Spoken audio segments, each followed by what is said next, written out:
বলুন, আমি আশ্রয় প্রার্থনা করছি মানুষের রব বা প্রতিপালকের কাছে, যিনি মানব মণ্ডলীর বাদশাহ বা অধিপতি, যিনি মানব মণ্ডলীর উপাস্য, আত্মগোপনকারী, কুমন্ত্রণাদাতার অনিষ্ট হতে, যে কুমন্ত্রণা দেয় মানুষের অন্তরে, জিনের মধ্যে হতে এবং মানুষের মধ্যে হতে। আমি আশ্রয় প্রার্থনা করছি মানুষের রব বা প্রতিপালকের কাছে। সূরা আন-নাস 114 নম্বর সূরা, আয়াত হচ্ছে 6।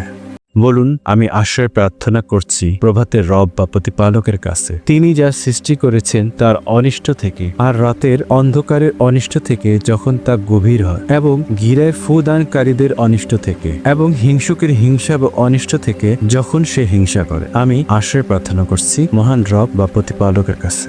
সূরা আল ফালাক 113 নম্বর সূরা, আয়াত হচ্ছে 5।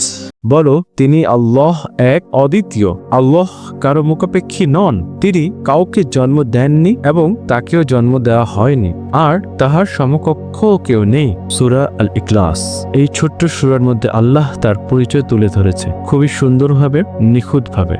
বলো, হে অবিশ্বাসীগণ, আমি তার ইবাদত করি না যার ইবাদত তোমরা করো, এবং তোমরাও তার ইবাদতকারী নও যার ইবাদত আমি করি, এবং আমি তার ইবাদতকারী নই যার ইবাদত তোমরা করে আসছো, এবং তোমরাও তার ইবাদতকারী নও যার ইবাদত আমি করে আসছি। অতএব তোমাদের জন্য তোমাদের দিন এবং আমার জন্য আমার দিন। সূরা আল কাফিরুন থেকে শিক্ষা।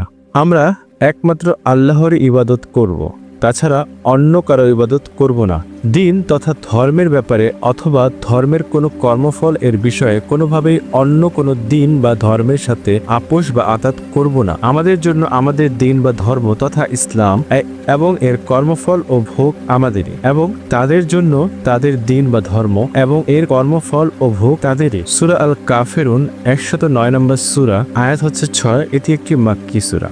ভিডিওটি ভালো লাগলে শেয়ার করে সকলকে জানার সুযোগ করে দিন। দাওয়াতি কাজে আমাদের সাথে অংশগ্রহণ করুন। জাযাকাল্লাহু খায়রান।